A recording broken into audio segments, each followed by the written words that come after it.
It's Friday. Art and Greg, one more time. Post and Walters. I always want to say Post Malone, but I'm not Malone because I don't have any tats all over my face.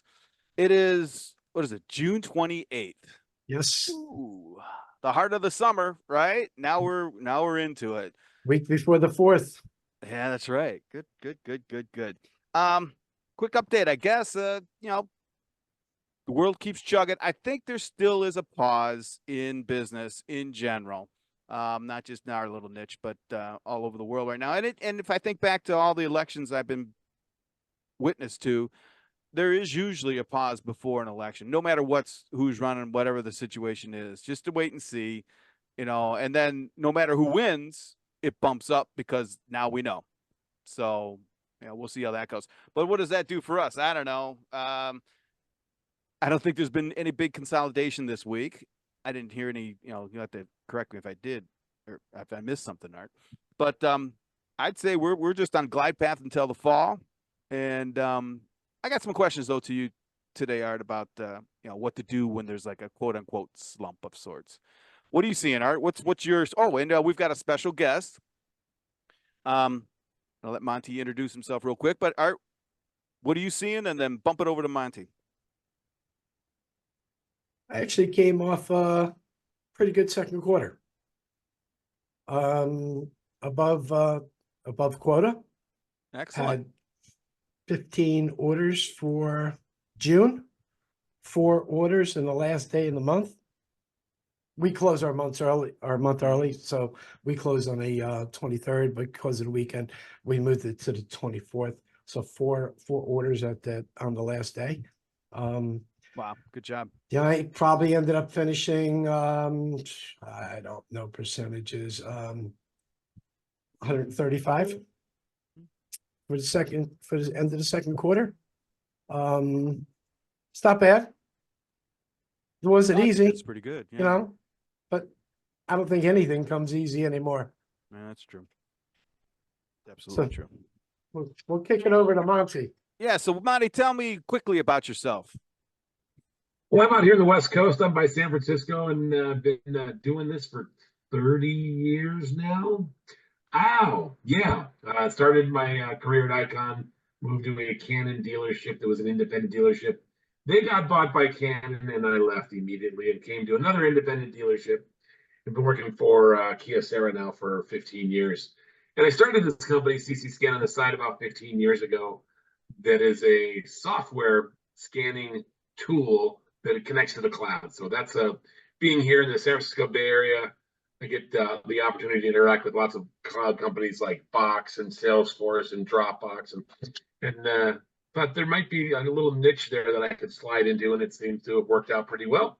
So that's kind of. But I'm still wearing the copier hat 7 hours a day, and 1 hour a day I jump over on the CC Scan side. Oh, all right. Well, cool.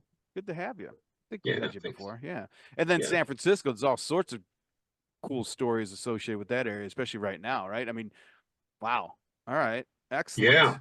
Yeah. Cool. My office used to be in downtown San Francisco. So 20 years ago, I would get in my car and drive 15 miles and 40 minutes over the bridge to get into the very heart of the financial district. Yeah. And as a young copier pup, I would basically get in the office at 7:30, plan my route on a map, take a map out of San Francisco and draw my route, draw my stops, walk out the door and start wearing shoes out. Yep. Come back in about 3:30 and then dump it all into the database, just like we all did all day long. It's a lot skinnier then because I got my steps in. So you were driving over the Golden Gate every day? It's not the Golden Gate, it's the Bay Bridge. So the Golden Gate goes north-south and I'm on the west side. Which one is scarier? Oh, they're both. Neither one's scary. They're both good. But I mean, in terms of traffic, the one I travel, the Bay Bridge is much more. There's a lot more traffic. There's a lot more people in the East Bay of San Francisco than there is in the North Bay. That's where all the rich people live, in the North Bay. Got it. Which is the longest bridge? Well, the Bay Bridge is actually 2 bridges. So it's a bridge that goes to something called Treasure Island that was built for the World's Fair. And then it goes from the Treasure Island, just a little hop over to San Francisco. And basically, when the bridge ends, it dumps you right into downtown. Sweet. So yeah, back in that day, San Francisco was a little bit different than it is today. COVID really rampaged the city, and a lot of businesses have left, closed. A lot of retail's gone. .com stuff, the Amazon type activity has really affected the whole downtown, retail section of San Francisco. So it's been pretty tough. I'm sure you're hearing stories back there about how brutal it is. I don't spend time there anymore. Very, very rarely do I visit customers there occasionally. Might go to a Giants game once in a while. But that's about it. I don't go to my office every day there like I used to. Wow. Where's all the business in the suburbs? Well, if you think about it, San Francisco, that's a great deal of business there still. A lot of business happening. Silicon Valley is about 30 minutes to the southwest of it. So that's San Jose, that's Google and all the tech hub there. Okay. So a lot of business there. Then you move north, and that gets you to where I live, and known as the East Bay, and that's Oakland, and then the outer areas of Oakland where there's lots of business. And then oddly enough, what's been happening is since it's so expensive to live there, a lot of folks and businesses are moving up to the foothills, up to Sacramento area, which is about an hour and a half north. It's a lot cheaper there, and so businesses are starting to really grow in that region as well. Now, Greg was in California for quite a while, right, Greg? Oh yeah, but I was down in Southern Cal, so we would go up to San Francisco for vacation. Just shoot up the US 1. Yeah, down through Malibu and all. Where back then there were only 2 gas stations between LA and San Francisco. So ouch. Yeah, it was $8 a gallon before it was really $8 a gallon. But I was back then. San Francisco was one of my top 5 cities, of course, right? Fisherman's Wharf, the whole downtown, the hills, everything was just beautiful. So, and I haven't been back since, 12 or 13 in that range, maybe 10. Make it a point to come out. You got a tour guide. Well, yeah, I will. I mean, I just read something today about Fisherman's Wharf is closed, or thereabouts about. A lot of it is closed. Really? Wow. Yeah. Yeah. But things will come back. I bet all the cities are taking it on the chin right now. That whole thing, the commercial real estate, the work from home. Even though some estimates say that's only 20 to 30% of the people are hybrid or work remote, that's a big chunk. And San Francisco took it the hardest. One of the hardest, actually. And even with the bubble, with the AI bubble coming, it's kind of like, I just saw this yesterday. It's funny you mentioned it. I just looked at a chart talking about office space in San Francisco, and it was promoted as taking a bump up. But it was a bump up, but it was started from way down below. So it's gonna be a tough row to hoe to get back to that level, but we'll see how it goes. Yeah. Which, here's my question. I guess I'll ask both of you. And Art, I like what you just said about the quote and stuff. So beyond the debate whether or not there's a slump or business is slow, let's assume that it is. And I'll start with you, Art.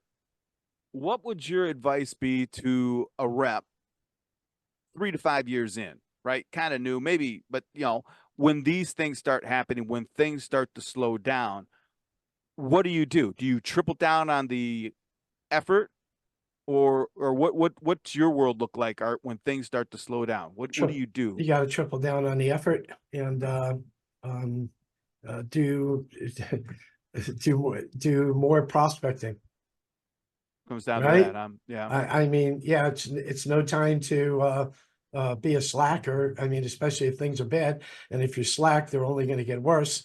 So it's actually time to put the nose to the grindstone and just keep that good work ethic that you already have, or if you didn't have one, get one. And just don't stop prospecting, because if sales are down, that means you're not doing anything else. You're not writing orders, you're not training customers, you're not doing research. So I mean, all of your time is has to be dedicated to prospecting. Right. And just to put a formula to it, not that these numbers are right, but let's say before the slowdown, you're doing 30x, whatever that is, 30 calls, 30, whatever, that's the number. Would you say increase that up to 60? Is that the ratio, or even to 90? So if I'm doing 10 cold calls a day, do I push it into 30? First thing I would do is probably double, and if Double. double didn't work, then I'd have to do more. Okay. What do you think, Monty? Monty? Yeah. What do you think, Monty? Yeah, well, activity equals results is what I've always said. And so definitely ramp up the activity and try to work smarter if you can. You can do that in today's world. You can, sort of the days of driving around looking for cars still works. You see a bunch of cars in the parking lot, you got a bunch of people in the building, 50 people equals one copier. So where are all the people at? Where are they working at? And find those locations. Now, going out and knocking on doors is kind of fun, but what if I just go knock on 10 doors and I know that all of those doors had a couple hundred people behind them that worked there, as opposed to finding onesie twosies. So I've always been a proponent of looking for larger opportunities. Mm-hmm. Of course, those take longer to develop and they're harder to penetrate. But once you do that, then then you've got some big fish. And the government market, there's government's always spending money, right? I mean, I think we kind of passed that by, and I don't know that gets chopped up differently for different organizations. But if you have the ability to sell to the government, you got to learn how to do that. You got to learn those programs. You got to learn that sale. It's a little bit different of a sale than sort of the value add sale that you're bringing to a typical customer, where you're working on business process. Maybe from a governance standpoint, it's more dotting the I's and crossing the T's. Okay. Well, that's good. Here, I have another question. I'll start with you, Monty, because you've both been in the business for a while. What are some of the biggest changes you've seen, say, from 10 years ago selling to today, and macro it out? Like, I know the remote from home, the 9/11 changed a bunch of stuff, the internet changed a bunch of stuff, fax machines changed a bunch. Where is the change today versus just 10 years ago? What's the biggest thing in selling office technology, copiers, and beyond? Yeah. Well, if you've been in it a while, you tend to focus on, or when you enter an industry or business, you know what industry you're in. So let's just say I'm walking into an architectural firm. Mm-hmm. If I'm in an architectural firm, there's going to be an office manager there, and there's going to be a principal there, and I want to get to that principal. And they'll make very good business decisions, not necessarily the lowest price, but what's really going to make sense for them. They understand that value statement around service, et cetera, et cetera. If I walked into larger businesses, there's going to be a procurement team, right? And there's going to be an IT team. And so I need to identify those people and talk to them. So it's really doing your homework if you can, and LinkedIn solves that problem for you right there. They self-identify what their roles are with the companies. And so go with those roles much more than you would sort of shotgun approach. Be more focused on the people in the vertical. Like if we were going to call a law firm, every law firm has what they call a firm administrator. And that's the person that handles the copiers. Then they report to the attorneys, and the attorneys want nothing to do with this. So that's the person that we need to sell to, and that's who we need to be focused on. So if I just go knock on a law firm's door and I tell them what I do, probably not going to be talking to the right people and they're going to shield me from firm administrator. If I walk in there and I know firm administrator's name, I walk in looking for that person. Now I'm really making a difference as I walk through that door. I think that's the last 10 years, that social media element of LinkedIn and self-disclosure has really helped salespeople to identify who to be talking to right away. Interesting. Yeah, I'd agree with that. Art, what do you see? Going on what Monty said, what I would have to say that years ago, it was easy to speak to the decision maker, whether on the phone or you walk in the door. They were readily available. Over the years, that has diminished almost to the point where 90% of the time, I never speak to the decision maker. It's done by like Monty said, the IT team or the IT junta or the administrator manager.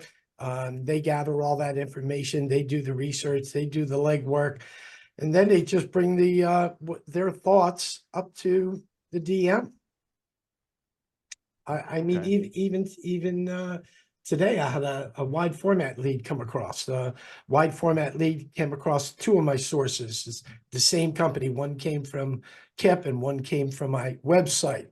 So that was good because I knew, yeah, this account is really serious, right? Right. About getting a machine. But even though I pushed lightly a couple times just to get on site, it wasn't an option. Hmm. So Wow.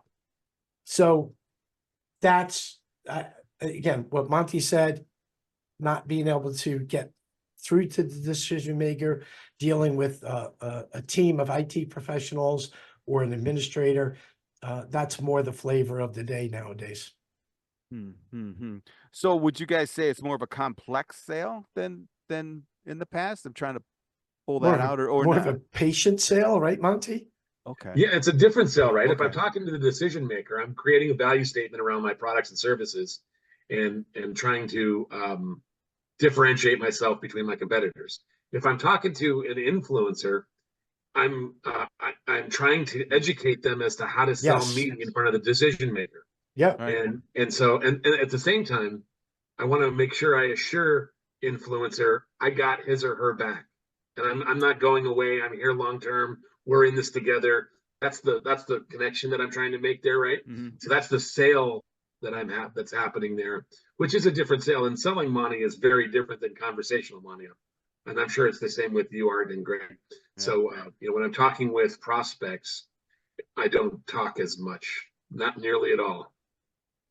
Yeah. Good. Interesting. Well, along those, I just had a quite along those lines. All right, and maybe so I've had this idea and I've floated it by a bunch of people that, and I'm sure it's true, but I want to get both your feelings on how has the purchasing processes changed in say the last 10 years? I mean, all right, I'll start off with the easy one, right? The customers are smarter. That's what everyone says. Okay, well, beyond that, has it? Have you guys seen anything or what type of evolution or reformation have you seen over the years in terms of how your prospects make decisions? Is there a big difference or what's the evolution been? Monty, why don't you go with that one? Yeah, it's interesting. I ask my customers how they make a decision Yeah, sometimes. good. It's a really fun question to throw it at them because you're sort of taking their position. So Right. you've gone through and you've done your value proposition and you've explained, and then you look at the customer and you're like, I've been doing this a long time, and I bet I sound like the last three people you just talked to, and we're all saying the same sorts of things. What's valuable to you? How are you going to make that decision? One of the things that you can do in your selling routine, we've always talked about references, right? References are great things to have. Now, if I walk in, I slap a reference sheet on someone's desk, they're going to be the people that love me, and I'll share something with you. Some of the people I've sold stuff to, they don't love me. Once in a while, I make a mistake and they're not happy with me, so they're not my references, right? But we all do that. But the Yelp and Google reviews and Facebook reviews seem to be effective proof sources. People believe them. And so I've been coaching my clients to continue to post about my company and me. And then I use that as my reference. And that's a really great tool because it lives forever. And it's there talking when I'm not, if I don't point somebody at it. And it's in all of my prospects feel it's truth. But in fact, obviously, these are my customers and they love me. So they go, and I encourage them to go there and do that. So it's a really great way to create the differentiator, because that's what we're looking for in this sale is, so we can say, go look at XYZ company, my competitor, look at their Yelp references, go look at my Yelp references. And it's sort of an unbiased proof source. So that's a really great tool to be using. Okay. Art, what do you have to say? I forgot the question. The question was what I was so in depth listening to Monty and I soaking know it all up. I'm usually taking notes and I didn't. So now, but the question was, what have you seen that's changed on the purchasing side? Oh, purchasing side.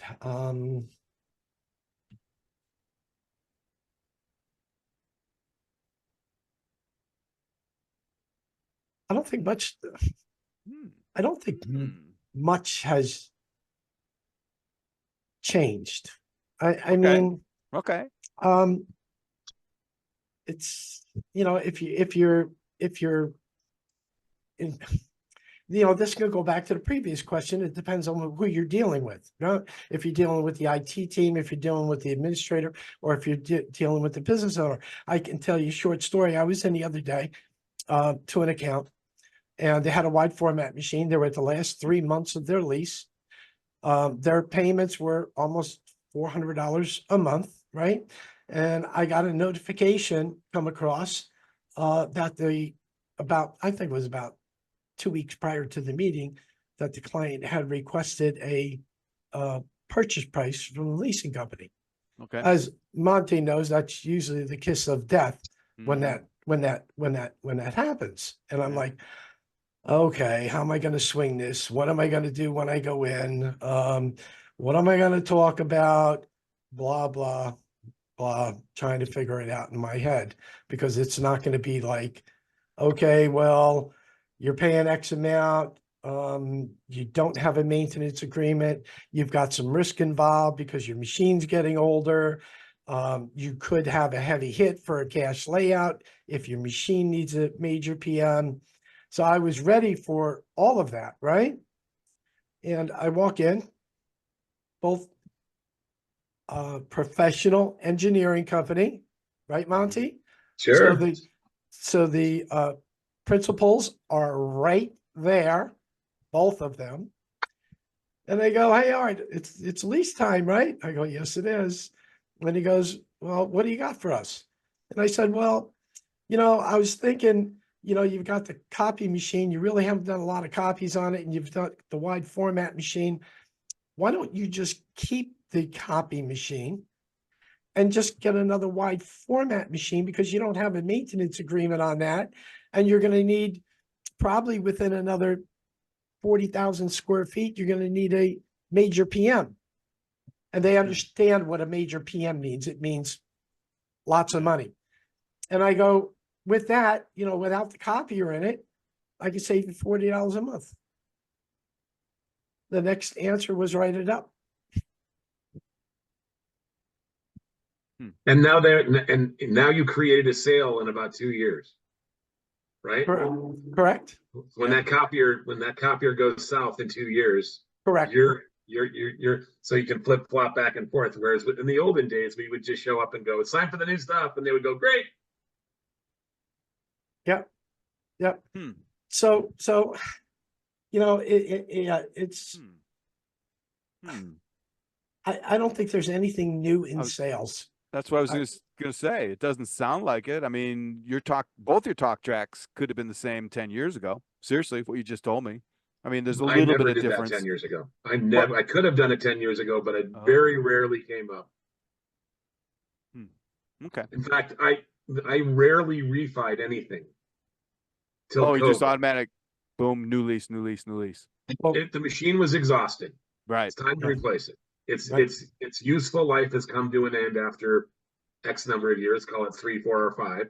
And it was acceptable at that time. But now the machines last longer. Not getting as many prints on them. The print volumes are down 20, 30%. Yep. We have this hybrid work environment. I don't need as many. So how can I be creative and have my customer stay my customer, but I don't get it all today? Right. I get one piece today, and I get the other piece 2 years from today. And the customer thinks in their mind, and we're acting, and that's really the most fiscally responsible way to act upon that. Right. You bought a machine and still got some useful life, but 10, 15 years ago, never. Every time the lease was up, I either put a new machine in or I lost and my competitor put a new machine in. Right. And you know what else I was thinking? What's changed really dramatically? Do you use DocuSign? Yes. So DocuSign has changed the purchasing process really significantly. So back in the olden days, I would hand them the pen, right? And we all have this romantic relationship around our pen. I had amazing Mont Blanc pens, right? I had the best shoes in San Francisco. and the best pens. My pen was my trophy, right? I Mhm. displayed it all Yeah. the time, and I wrote $4 million with this pen, however, if I hand you a pen and I ask you, and I never say the word sign, say I need you, John Hancock, I need your authorization, but still I'm handing you a pen, anxiety level goes up right Yep. away.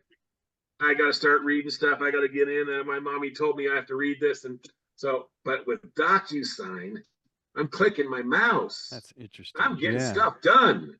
This feels good. Click, I- click, click, click, click, click, click, I- and bingo. You get a notification as soon as they view it, right? Yeah, And I would it's great. say 90% of the time, Instantly. in less than I could read the lease, Exactly. I've got it back with the signatures. Yeah, they just blaze right through it. Click, click, click, click, click. So that's great that you There- bring it up. That There makes is a so little bit much of saving sense. grace for us. Yeah, that's pretty cool. And I used it when it first started. I mean, this is a long time ago. So yeah, when it was first, now it's prominent, right? Would you say that most of your leases are done through DocuSign now versus 95% of them. 95%? I'm about 90%. Wow, 9 out of 10. Yeah, That's pretty cool. And the you fact know that what else you can do, and I bet you haven't done this starting here. I'll give you you can go with this. I've called Mr. Prospect and he's blowing me off. I call him from my kid's phone, so he knows it's not my phone. He's blowing me off. I send him a letter, nothing. Emails, echo, nothing, zero. I send him a DocuSign. Hey, I'm trying to talk to you. They open it. I know when he opens it. Because it says, hey, he just opened it. And then I pick up the phone and I call him. So you send a DocuSign letter. It's not unlike sometimes a letter. And the letter says, hey, I've been trying to reach you. Oh, okay. Got it. This is what my quick value statement, right? Just 2 or 3 sentences. Blah, blah, blah. We met each other on LinkedIn. I got an idea I want to share with you. We should get together and talk. Please give me a call. Whatever that hook is to start the conversation. So yeah, whatever way, pigeon, if that would work, I would do pigeons. Whatever gets me to get in front of them. Now, does it work? 1 out of 30 times, maybe. But they got to be thinking, man, this guy is he's aggressive. He's not going away. So sometimes what I'll do is a lot of times you will send a DocuSign and it will, it could go, it seems like it goes stale, right? Mm-hmm. So, and you sent it, and maybe half hour later you had nothing, and an hour later it still wasn't viewed. So what I've gone to sending the client an email, right? Saying, basically, I've noticed that some of our DocuSigns that we're sending clients are going into spam. Yeah. So I just wanted to make sure that you received the DocuSign. Yeah. Then that kicks that process off. Yeah. To getting it viewed and then signed. Well, I'm still hooked on this. DocuSign takes away all the anxiety that the paper docs did, because that was a big issue, right? I mean, everything's going smoothly, the demo, everything, the config, then you pull out this lease agreement, right? And so let me ask you this: on the DocuSign docs, how often do you get redlined anything out of it? Almost never. Almost never. Monte, you remember the times when you handed the client the lease, and then some of the clients pick it, you gave them your pen. We lost many pens that way, right? Yeah. So they pick up the pen and they move down to the signing portion. All of a sudden they start reading, and you're like on your end.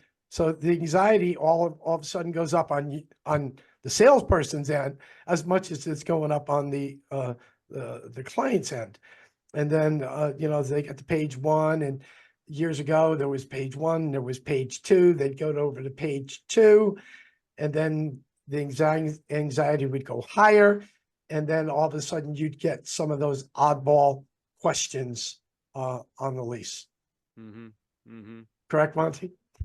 Sure. I mean, that we were all taught to do All the that, right? time. I mean, Yep. if I'm signing something, I'm going to find an objection in it, and I want to talk about it a little bit. Yep. Although I do miss on the sales side being that handing the pen, right? There's Yes. that There's a real ceremony. Yep. there's walking out with the trophy, and I miss that. But I'm willing to forego that because it was a very time consuming exercise.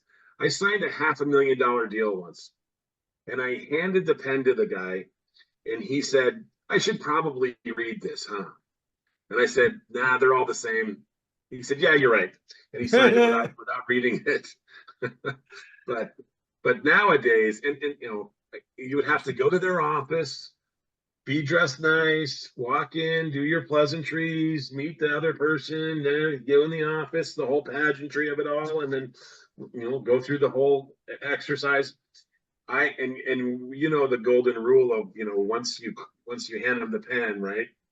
Shut up. Say nothing. Shut up. Say yeah, Say shut up. nothing. He who talks first loses, right? That's correct.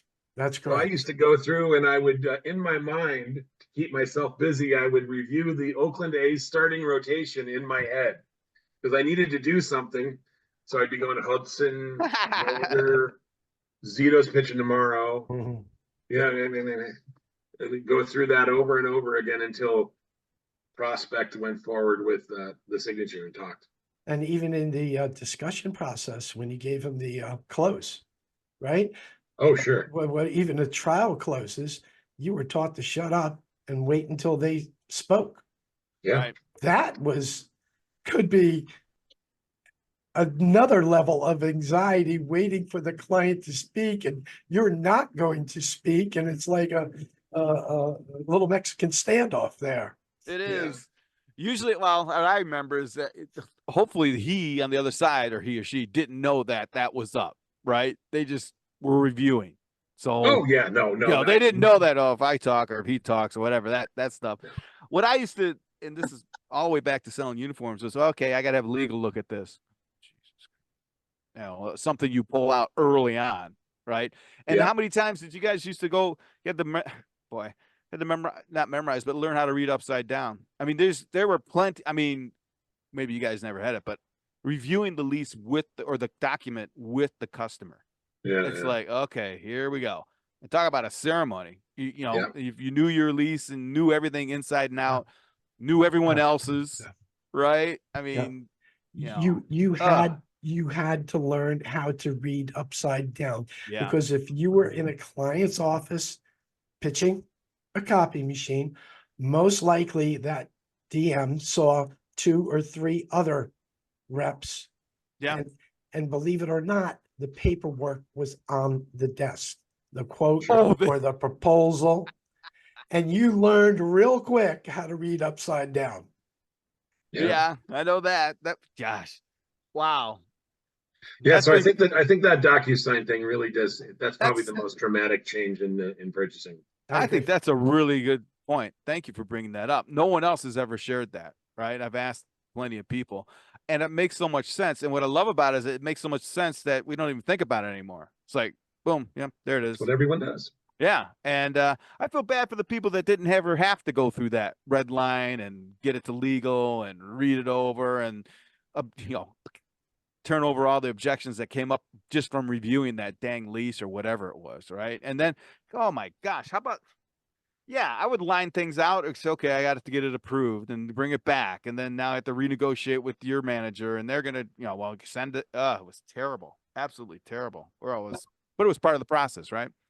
That's very interesting, guys. That's really, really cool. I think it was a lot. That's really cool. 30 years ago when I was selling, some of the customers that you present them with a lease, that was the first office equipment lease they would sign. So of course there was more due diligence into, hey, what the hell am I signing here? Right. Well, yeah. And then all the times that they did sign, second, third generations, they got burned from a copier lease or whatever that meant, right? We could never get out of it. It stunk. It couldn't do it, all that stuff. I mean, that was right. Gosh, remember that, man? But now we're going through, I have customers with 5, 6, going at 6 and 7 year renewals. So it's just a, you know, it's just a Hmm. quick signature, and then that's what the DocuSign is good for, Yeah. especially those long-term clients. So what do you guys see in terms of software and solutions? I mean, this is perfect with the scanning. We had this discussion a couple weeks back, I think, with someone about how there's going to be more scanning than more in than out, I guess was what we were talking about. What do you guys see in terms of real live software solutions in the field relative to the old days with archiving and then DocFlow?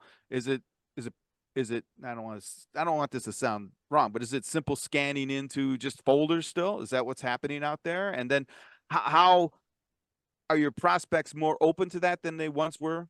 You know, talking about that type of stuff, workflow, simple workflow, or archiving and scanning. I would imagine that, yeah, right? Everyone does it. Is that, what do you think? Monty, this is Yeah, you. Monty, go. That's you. Yeah, well, this is my core competency here. You're talking my world. Well, I mean, if you think about cloud didn't really exist until 15 years ago, right? And so Right, yeah, right. and cloud was new for the first 5 years. So we've had it now for 10 years, and everybody kind of knows what cloud is now. And I think that the information that's on a piece of paper is valuable and it needs to be parsed out. So businesses need to take that information and chop it up and move it into different locations, either for accounting purposes Mm-hmm. or for reporting purposes. And so how do they do that most effectively? How do I extract the machine written text off of a page, parse it out, and push it into whatever ERP I'm using or cloud I'm using or whatever software I would like, QuickBooks, that type of whatever I'm using there. How can I do that? I mean, companies have grown that are like Salesforce is a great example. This is a gigantic company, and information that's coming either via invoice or via could be resumes. It could be a million different things. I need the letters off that page to be going into different places in Salesforce, and then I want that file to be attached in Salesforce. So I've got a centralized location for all of that information, and that's a very different conversation than speeds and feeds, right? It's a business process conversation. And so it's not at all like, hey, you've got one today, you've been doing this, and you need to keep doing this so I can get you the better one of these. It's a hey, you've been doing it this way, but there's a whole different way to do this. Because right now, you've got somebody just looking at a piece of paper and typing, and it works. They're getting the information in there. It's just time consuming. And usually when you get to organizations, you'll hear things like, well, Mary does that and she does a great job. Mm-hmm. We would be dead without her. Or Jim does an amazing job with this. He's been here for 20 years and he really makes this thing and he gets it all going.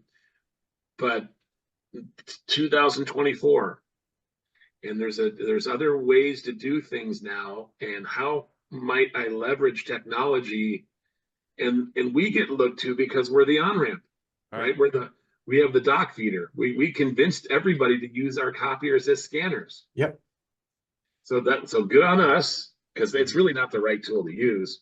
Selling scanners, if they're really doing scanning, should be sitting at their desk and not using a shared device probably, and have multiple scanners in the office. But so they're looking to us. So that's a whole different conversation. And that conversation involves not one or two people from their side. It usually involves 3, 4, or 5. And your proposal ends up being a scope of work. Yep. Mm-hmm. And so that's a very different, for us old copier dogs, it's kind of current situation, proposed solution, right? We all do that all day long.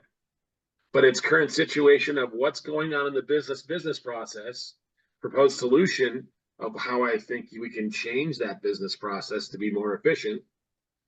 And there's a lot around that. Mm-hmm. It's a complicated sale, but Yep. I find it a much more rewarding sale because I'm really helping them with their business. Right. Art, what do you have in that I have sense? Interesting. Recently we had a cloud with Rico sells RSI, which is a cloud repository for documents. It's a subscription fee. And I walked into one client and they've had it for 5 years. I don't think they used it 2 months after it was installed.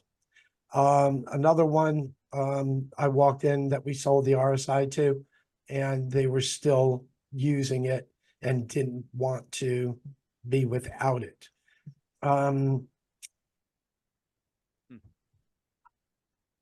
I try to build in some additional sales, right? Speak about what are you doing with those scanned documents? And I will say 9 times out of 10, I can't get it to that next step, right? Because like Monty said, Mary's doing a great job with this. Bill's been doing this for a long, long time. And it's probably more me, because then I get that little bit of pushback, right? And I'm like, okay, let's get the copier sale and let's work on this somewhere down the road. Right. Because I don't want to upset what I'm working on now or stall that process even longer. So I need to learn to go back to those clients 6 months later and say, hey, remember we were talking about this process? Now that you have the machine and there's no pressure to get a machine or that, why don't we have a 15-minute meeting about how we can help? I've got to get better at that. That's interesting. Okay. Well, that is the step. That's the challenge. Because they all need it. They all should have it, right? Yeah. But it's the same old story. You're not selling a machine. You're impacting the culture, the business process, the organization, and on a personal level too. They've attached the name of an employee or coworker to that process. Right. And unfortunately, at some point in time, you've probably got to come without that. I'm sorry, Mr. Business Owner, but at some time, Mary or John's not going to be here anymore. Right. Boy. Man. Well, that's very interesting. So, guys, along those lines, and Art, you're probably going to get sick of me asking this. Monty, what have you heard or see or smell or sense with artificial intelligence? All right, and your answer is going to help me more than anything else, because I'm very curious as to, I'm up to it in my eye. I'm up to it over my head, actually, to be honest with you. But I'm just curious. What's going on out there? What do you see with artificial intelligence in your world today? I use it every day. Okay. Which one do you use? And I'm using ChatGPT every day. All right. If you're not using, and this is to anybody who's looking at this video, you're not using artificial intelligence in some way, you're getting passed by. So I'm doing it. I'm forcing myself to use it, and I'll go back to cloud.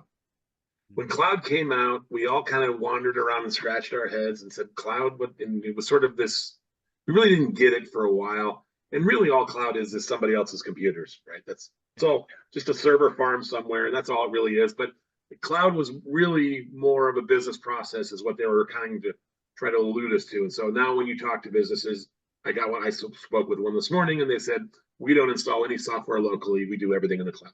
Mm-hmm.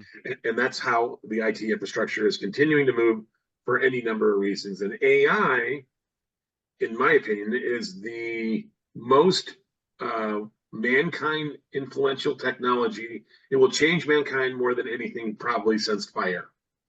I mean, this is incredible technology. And so being in the Bay Area here, I get a little bit of local vibe from it, right? Mm-hmm. I mean, I drive by these Google offices and there are thousands and thousands of people in there working. And I'm wondering, what are they doing in there? What are they working on? And so I heard about AI maybe for the first time a year ago, maybe a year and a half.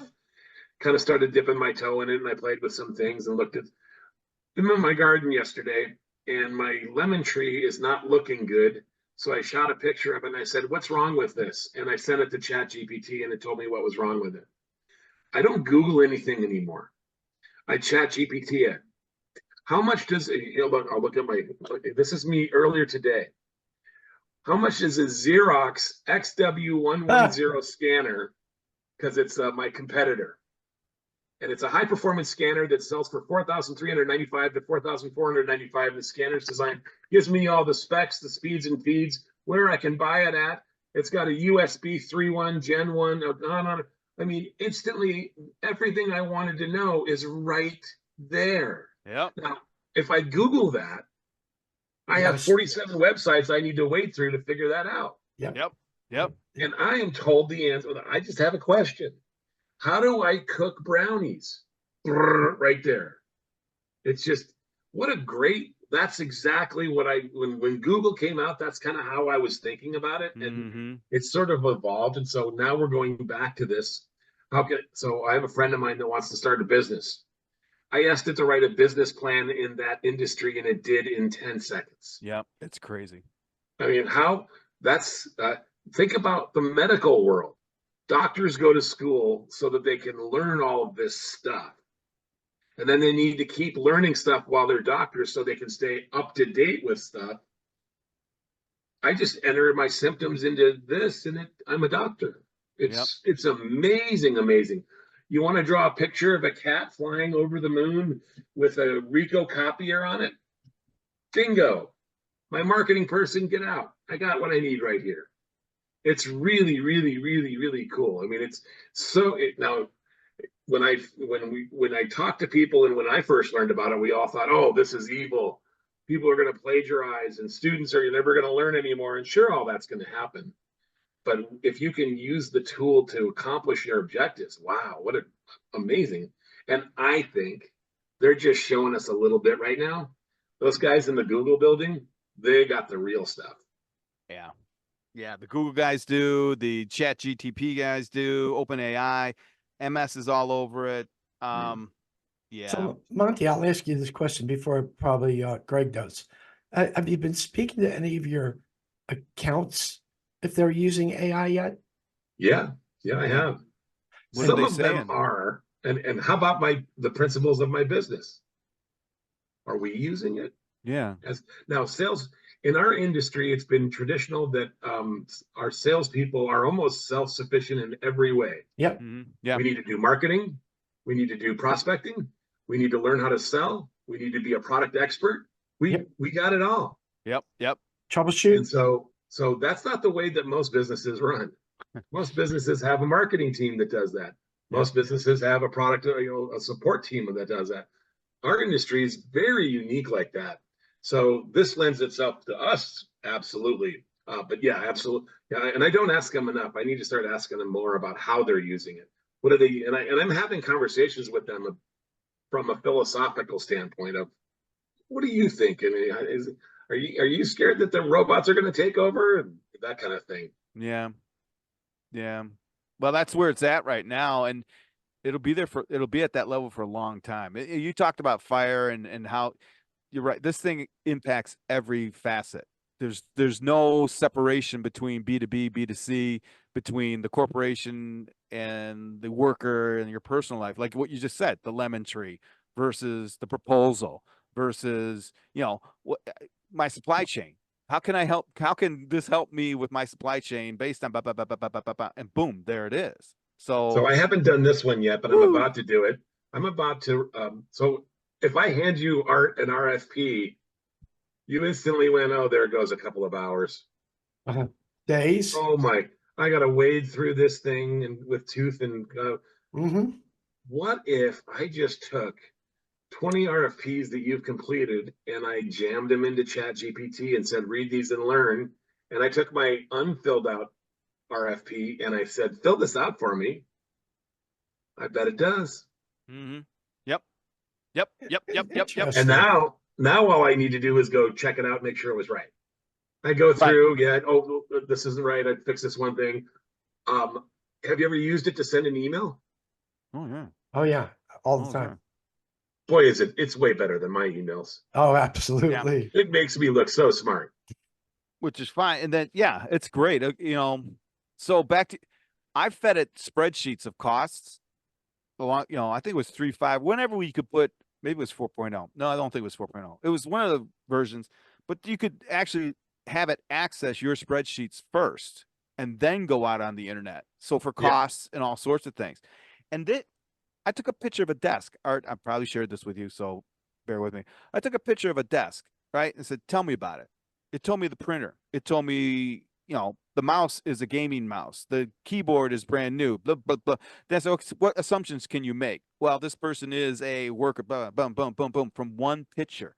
Now, Yeah. we've done MPS surveys, and I've taken the camera out and done it and then had to review it. Okay. I did another thing. I said, here's a picture of a supply cabinet, a supply closet. What's the cost on the shelves? How much money is on there? Yeah. Everything, the toner, the paper, the files. It was like, I had to stop. Are you kidding me? Are you kidding me? But what you did with your lemon tree, what you can do with a refrigerator, right? Take a picture of the refrigerator. What What can I recipe can make? I come up with? Right. Yeah. That's the same How about thing. how about once when Monty said he got his Xerox specs, you know, Oh from yeah. ChatGPT, but you then take that Xerox specs and you go, okay, so give me the pros and cons versus a sharp scanner X, Yeah. Y, Z, and again within seconds you've got your information, you proofread it, you pick and choose maybe what you want, or oh shit, this is even better than what I had. You put it together and Yeah. So what did You we do know, before? We went and go found brochures, and we were reading the brochures, and then we're creating our own spreadsheet of side by sides. by side comparison stuff. Or if you're really good, you subscribe to something that did that for you. yeah, Gave you it's got to true. pay them money because they BLI or built a whatever. database. Yeah. All that stuff is probably out of business now. Well, they're struggling. All of that's going to be out. They're panicked. I know that. I mean, you know, that side, the consulting side, is they're panicked. I mean, all the way up to Price Waterhouse. Well, Price bought 100,000 copies or licenses for Open Chat GPT, 100,000 for their employees. Right. So they're in 100%. But you know, I watch this thing hourly. What's going on right now is all the creatives are just going bananas. You know, journalists, newspapers, magazines, voiceovers, cartoonists, illustrators. They're all the whole sector is just going nuts, and lawsuits are flying left and right. So there's a lot of change going on over there. But if you're right, I mean, if you're a sales rep in our industry and you're not using it, there's some, because what you just said is like, we are the jack of all trades. We wear all those hats, right? You don't have to make a Word document anymore. You don't have to even do a PowerPoint. The dang thing will do all that for you. Yeah, like, that's wow. great. Wow. $20 a month. $20. How can you not do that? And so that's the good and the bad. The good thing is that AI is for everyone. The bad thing is that everyone is going to have their own AI. So that's where I think, you know, people are trying on, you know, like dealerships are trying to look for that AI thing that I can put a SKU on and sell to my customers. I don't know if that's ever going to happen. I think right now AI is good for cost reduction, productivity increasement, you know, that kind of stuff. And cost reduction mean even in jobs and in labor. But to say, hey, I've got this AI package on the shelf and you need it, you should buy it from me. I don't know if that's ever going to happen. It's one tough. of the really neat parts about how this is going to play out, I think, from a document scanning point, is we've got classification templates we build. So I walk out to a customer and I say, hey, Mr. Customer, I know you process invoices, thousands of every month. You want to extract the information for those invoices. So we have to build a template for every one of those invoices. Yeah. And when we do that, then we'll be able to take care of your business and boom, we're off and running. I'm only going to charge you $20,000, $30,000 to do that.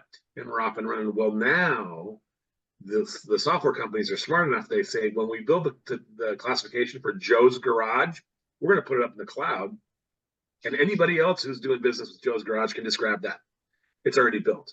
And now that we're saving tons of time, and we're off and running right away with data extraction. So that's really, and that's AI, definitely. That's, you know, data that's stored in the cloud. That's really not my proprietary data, but it is still there, accessible, and I can use it to further my business process.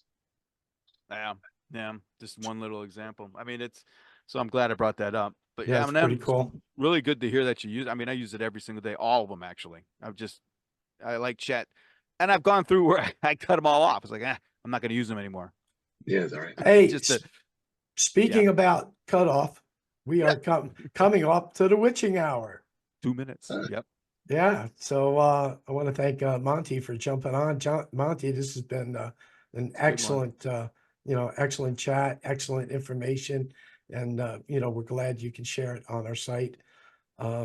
Greg, always Yeah. good to see you, my friend. You too. All right. Thanks, Monty. Appreciate it a lot. Actually, both you guys answered some great questions, foundational answers, and then we slip into AI. So I couldn't have written it better. Good job. Thanks both for your time. Yeah. All right. I'm going to close, everybody. Thanks for viewing the show. Always remember to like, share, send it to your friends, and we'll be back next week. All right. Everybody, take care. See you.